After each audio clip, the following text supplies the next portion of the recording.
5-6 بندے بیٹھے تھے کسی جگہ. اس زمانے میں کنکریٹ کی چھتیں نہیں ہوتی تھی, سرکنڈے کی چھت ہوتی تھی, کانے کی چھت. تو چھت سے ایک سانپ گرا ایک بندے کے اوپر.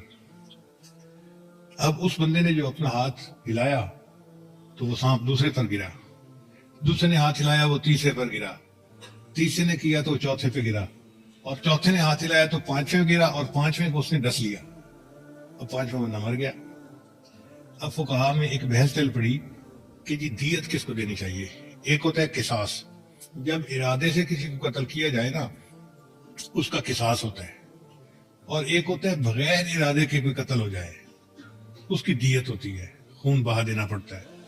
اس کی مثال یوں سمجھے کہ آپ گھر سے گاڑی لے کے چلے, جی میں جمعے کی نماز میں پہنچ جاؤں, دیر ہو رہی ہے. اب آپ گاڑی تیز چلا رہے تھے اور ادھر سے کوئی شکل موٹر والا آ رہا تھا, ایکسیڈنٹ ہو گیا اور بندہ مر گیا, تو اس کے قتل کی دیت ہوگی, کیونکہ آپ اس کو مارنے کی نیت سے گھر سے نہیں چلے تھے, آپ تو جمعہ پڑھنے کے لیے چلے تھے, مگر ٹریفک کی وجہ سے بندہ مر گیا. تو جو غلطی سے بندہ مر جائے اس کی دیت ہوتی ہے.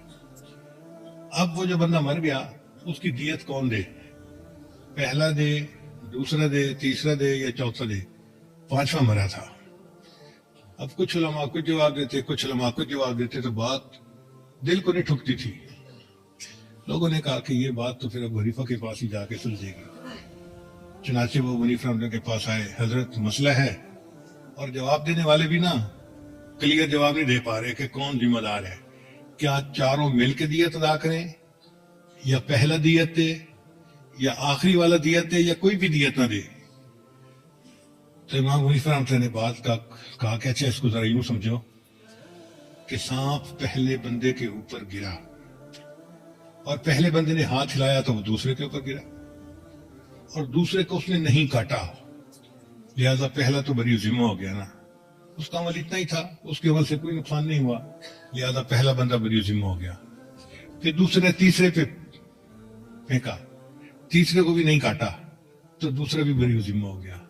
تیسرے نے چوتھے پہ پھینکا, چوتھے کو بھی نہیں کاٹا, چوتھا بھی بری ذمہ. پھر چوتھے نے پانچویں پہ پھینکا اور پانچویں کو کاٹ لیا. تو اب یہ دیکھنا پڑے گا کہ پانچویں کو اس نے فوراً کاٹا یا تھوڑی دیر کے بعد کاٹا. لوگوں نے کہا اس کا کیا فرق پڑتا ہے کہ فوراً کاٹا یا تھوڑی دیر کے بعد کاٹا؟ فرمایا اس لیے کہ اگر فوراً کاٹ لیا تو چوتھے کو دیت دینی پڑے گی, اور اگر کچھ دیر کے بعد کاٹا تو جس طرح پہلوں کے لیے جان بچانی فرض تھی, اس پر بھی تو فرض تھی نا, اس نے کیوں نہیں اپنی جان بچائی؟ تو اگر کچھ دیر کے بعد کاٹا ہے تو پھر کسی کو بھی دیت نہیں دینی پڑے گی, یہ بندہ اپنی سستی کی وجہ سے مرا.